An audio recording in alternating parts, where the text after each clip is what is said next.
নমস্কার, আশা করছি আপনারা সবাই ভালো আছেন। রিম্পাস সিম্পল লাইফস্টাইলে আপনাদের স্বাগত জানাই। চলে এলাম নতুন আরেকটা ভিডিও নিয়ে। এখন আমার ছোট ঘরের অবস্থা দেখুন। খাটটা খুলে নেওয়া হয়েছে এই ঘরের উপরে ঘর হয়েছে তো নতুন, ওখানে খাটটা দেয়া হচ্ছে। কমপ্লিট হয়নি এখনো। এখানটায় ছিল খাটটা, আর ওই বের হয়েছে এত নোংরা। আর এই গদি পড়েই আছে এরকমভাবে। গদিটা না আমি ঘরোয়া জিনিস দিয়ে, মানে শাড়ি, বিছানার চাদর দিয়ে এরকম একটা কভার করেছিলাম। আর এই হচ্ছে খাটের নিচে পাতা যে তক্তা ছিল, বক্স খাট তো, এই তক্তাগুলো দাঁড় করানো আছে। এই ধুলোগুলোকে ঝাঁট দিতে হবে। এগুলো শুধু ঝুল, ফাঁদ, ধুলো। জিনিসপত্র সব উঠে গিয়েছে। খাটের ভিতরে যা ছিল, এই চৌবন্দিগুলো যায়নি, চৌবন্দিগুলো যাবে, গদি যাবে, আর এটা যাবে। বাবা এখন নেই, বাবা ফিরলে আর হবে। দুজনে মিলেই করেছি। দুপুরবেলা ঘন্টা দেড়েকের মতন কাজ করেছি, তারপরে ওর আর হয়নি, আবার হবে পরে। এবার এই ধুলোটাকে ঝাড় দিয়ে আর বাইরে করে ফেলে দিই এই নোংরাটা। বিকেলে নয়, সন্ধ্যেবেলা বা স্যার পড়াতে আসবেন, তার আগে ঘরকে একদম পরিষ্কার করে ফেলতে হবে। এবার চলে এলাম সিঁড়ি ঝাড় দিতে। সিঁড়ির হালও খুব খারাপ, প্রচণ্ড ধুলো। অনেক দিন ঝাড় দেওয়া হয়নি। শরীরটা খারাপ গেল তো খুব কদিন, তাই এবার সিঁড়িটাকে ঝাড় দিয়ে নিই। এখন ধুলো কীরকম যেন পুরু হয়ে আছে। ঝাড় দিয়ে আবার আসছে। উপরের এই ধাপ কটাকে ঝাড় দিয়ে মুছেও নিলাম, তার সঙ্গে ঠাকুর ঘরটাকেও মুছে দিলাম। এই ধুলো উড়ে উড়ে গিয়ে পড়ছে না। তারপরে এই আমরা সব জিনিসপত্র তুলেছি, তার দরুনও খুব নোংরা হয়েছে। এবারে নিচের এই পোট কটাকে ঝাড় দিয়ে দেবো। ওইটুকু ধুলো জমেছে, উপরেরটুকু ঝাড় দিতে এই এত ধুলো বের হয়েছে। এবারে এই কটাকে ঝাড় দিয়ে দিই।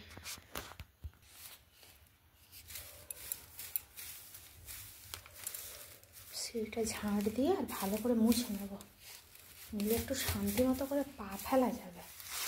নাহলে এত গা শিরশির করছে না, শুধু পায়ে বালি বালি বালি।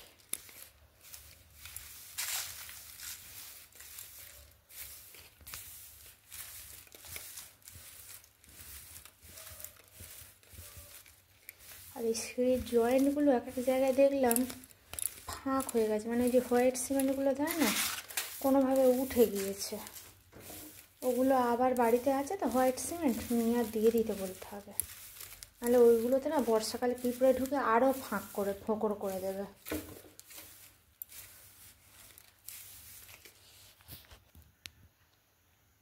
সিঁড়ি ঝাড় দিয়ে এই এতগুলো ময়লা বের হলো। এই পুরোটা ঝাড় দেওয়া কমপ্লিট হলো।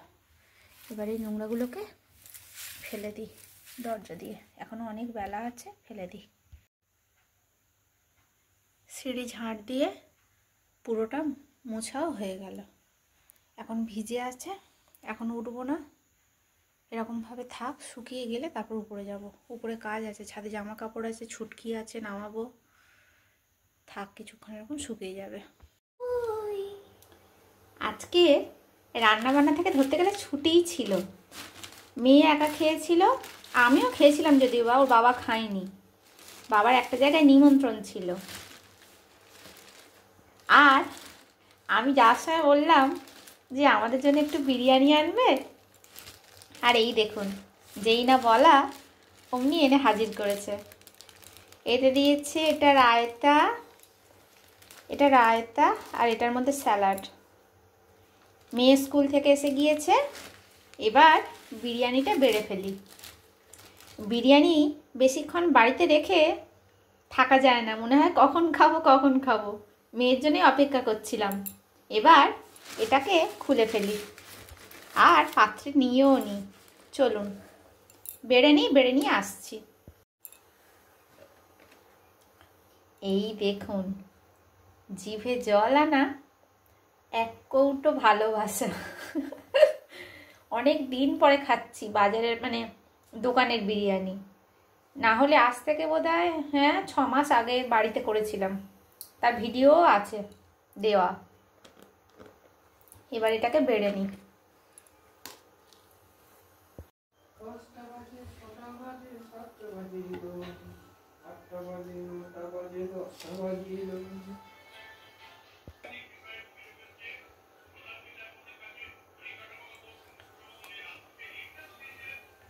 মেয়েকে খাবারটা বেড়ে দিলাম, এখন হয়তো এতটা আছে।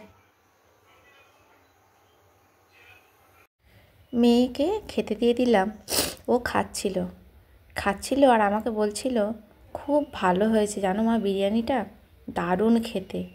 ওই দেখুন এক্সপ্রেশন ওর। আমি বলি বাবা, তুই তো ফুড ব্লগার হয়ে গেলি রে।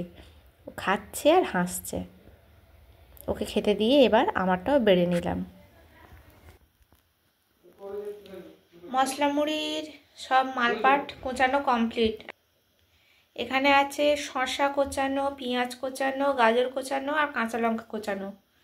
একটু নুনও দিয়েছি আর জিরে গুঁড়ো। এবার মুড়ি নিয়ে নেব আর একটু চানাচুর নেব, তেল, সর্ষের তেল। আজকে রাতের খাবার হলো মুড়ি মাখা। দুপুরবেলা যেহেতু বিরিয়ানি খাওয়া হয়েছে তাই একটু হালকা হালকাই খাওয়া হচ্ছে। শীতের দিনে এই খাবারটা খেতেও কিন্তু বেশ লাগে। তবে এর সঙ্গে আরও একটা জিনিস আছে, চপ আর পেঁয়াজি, দারুণ খাওয়া হবে। এবার মুড়িটা নিয়ে নিই। এবার সাদা সাদা ফুলো ফুলো মুড়ি, আমার প্রিয় খাবার মুড়ি।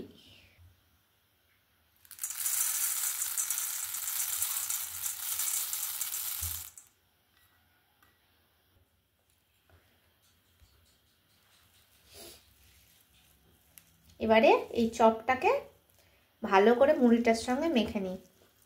তাই আজকের মুড়ি মাখায় আসল জিনিসটাই নেই। এই শীতকালের দিনে মুড়ি মাখায় ধনেপাতা না থাকলে ভালো লাগে? আমিও বলতে ভুলে গিয়েছি আর কর্তামশাইও আনতে ভুলে গিয়েছেন।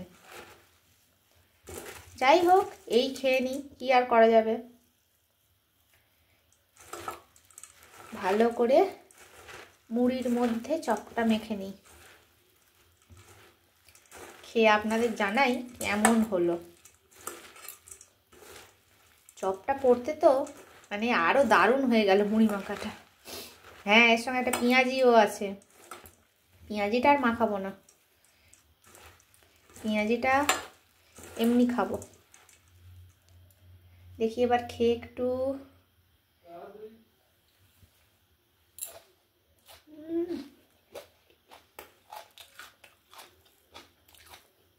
দারুণ হয়েছে।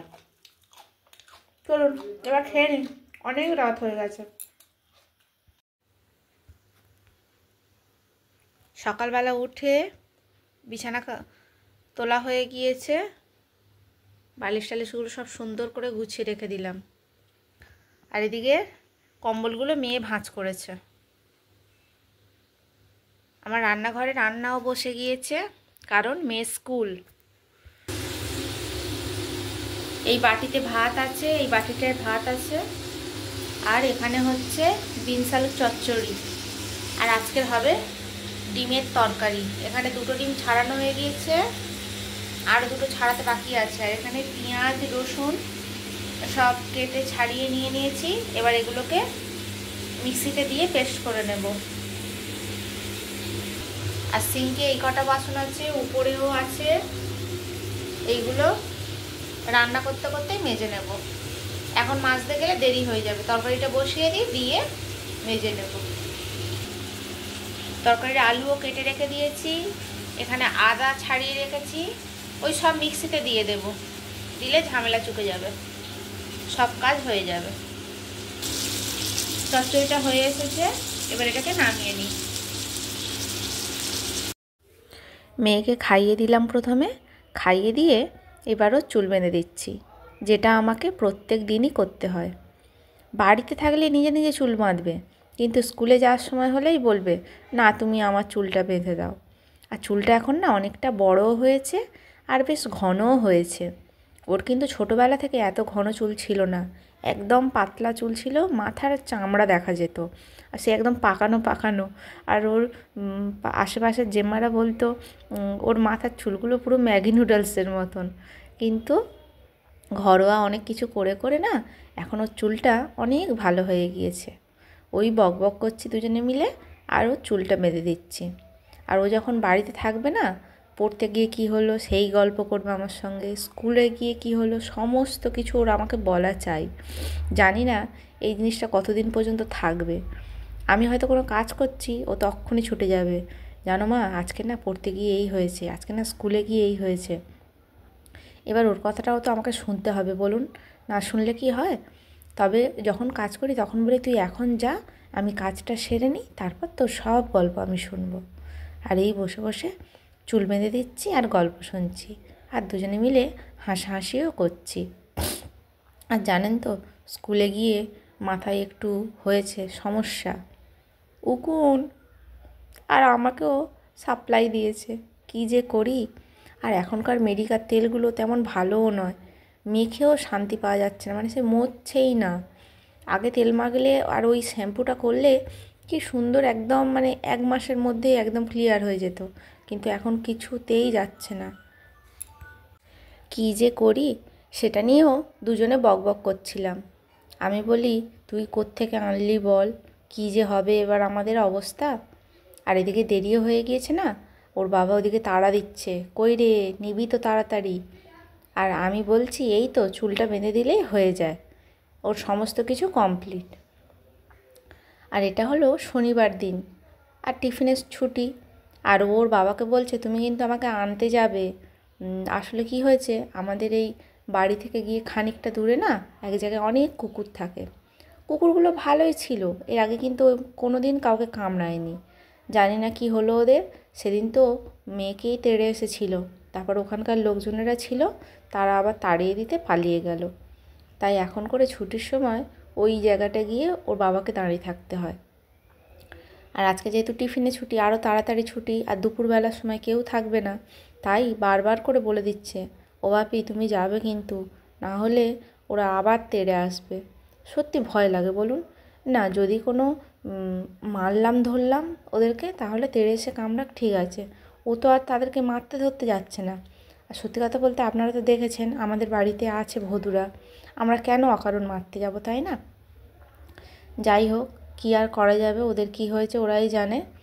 এবার ও তো খুব ভয় পাচ্ছে, আর এমন মেয়ে, আরও একটা অন্য দিক থেকে রাস্তা আছে, কিন্তু ও ওই দিক থেকে আসবেই না, বলে না আমার ওদিক থেকে ভালো লাগে না, ওদিকে অনেক লোকজন থাকে, আমাদের এদিকটা কি সুন্দর ফাঁকা ফাঁকা, বেশ ভালো লাগে। আর ওই দেখুন আমার চুল বাঁধা কমপ্লিট। আমি বলি, কী রে উঠবি না? ও বুঝতেই পারেনি যে ওর চুল বাঁধা হয়ে গিয়েছে। আর ওই ফোনে দেখছে যে স্কুলে তো সামনেই হচ্ছে খেলার অনুষ্ঠান আছে।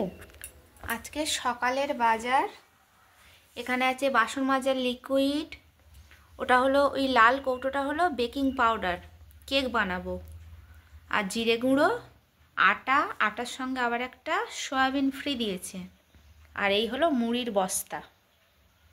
এই হলো আজকে সকালের বাজার। আর নিয়ে এসেছিল এই ধনে পাতাগুলো, যার কিছুটা আমার তরকারিতে দেওয়াও হয়ে গিয়েছে। আর এদিকে তরকারি ফুটতে শুরু করে দিয়েছে, আলুটা সিদ্ধ হয়ে গেলে আর ঝোলটা আরেকটু মরে গেলে বন্ধ করে দেব। আর এখানে ভদুদের ছোট বাটির ভাত হয়ে গিয়েছে, আর বড় বাটিরটা আর একটুক্ষণ হবে, তারপর বন্ধ করে দেব। ঘর আমি এখনো পুরোপুরি গুছিয়ে উঠতে পারিনি, এখনো মেঝে, ওদিকে জানালা সব অগোছালো আছে, এখানেও তাই, এখানেও তাই। কাল অনেক রাত হয়ে গিয়েছিল আর খুব কষ্টও হচ্ছে। এখন এসে এই বিছানার চাদরটা পেতে দিলাম। এবার বালিশের ওয়ারগুলো লাগিয়ে নিয়ে বিছানাটা রেডি করে দিই। আজকে রাতে এখানে শোয়ার ইচ্ছা আছে, এখনই তো আমি শুয়ে পড়বো এই কাজগুলো সেরে। এখানটা ঘরটা খুব গরম গরম, খুব ভালো লাগছে। আমার বিছানা গোছানো কমপ্লিট, বালিশগুলোকেও রেডি করে নিলাম। আর এখানে লেপ তো আছেই, এটা হলো লেপ। আর ওই জানলায় বালিশটা কদিন ভালো করে রোদ খাওয়াই, তারপরে ওকে কভার লাগাবো। ওই জিনিসগুলোকেও দেখি যদি পারি তাজে গুছিয়ে নেব।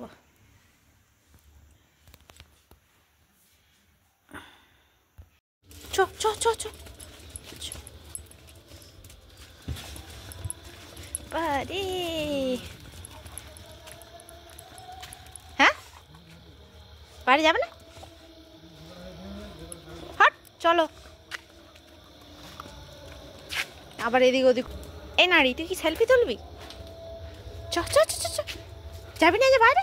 এই দেখ ছুটেছে বদমাইশ করতে। খাওয়া হয়ে গেছে, সব মাল সব ফাঁকা চলছে। দেখো এই একজন মহাশয়, সরি মহাশয় আইনি, চোখ জ্বলছে। ঝগড়া করতে চলে এসেছে। Hi hi hi hi hi hi hi hi. ও ভদু, ঝগড়া করিস নি ভদু, চলে আয় সোনা। ও ভদু না,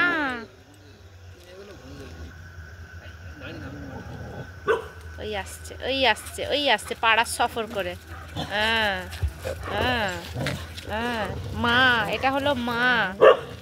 আর মায়ের ছা, একটা মায়ের ছা, একটা হলো মায়ের ছা। আজকের আমরা দুপুর থেকেই এখানে শুতে শুরু করেছি। আজকে রাত্রেবেলাও এখানেই শুলাম। এই ভিডিওটা শেষ করতে এলাম। আজ আসি, আবার আসবো নতুন একটা ভিডিও নিয়ে। সবাই ভালো থাকবেন, সুস্থ থাকবেন। দেখা হবে নতুন আর একটা ভিডিওর সঙ্গে। আর আমার ভিডিওটা যদি আপনাদের ভালো লেগে থাকে, লাইক করে পাশে থাকবেন। ধন্যবাদ।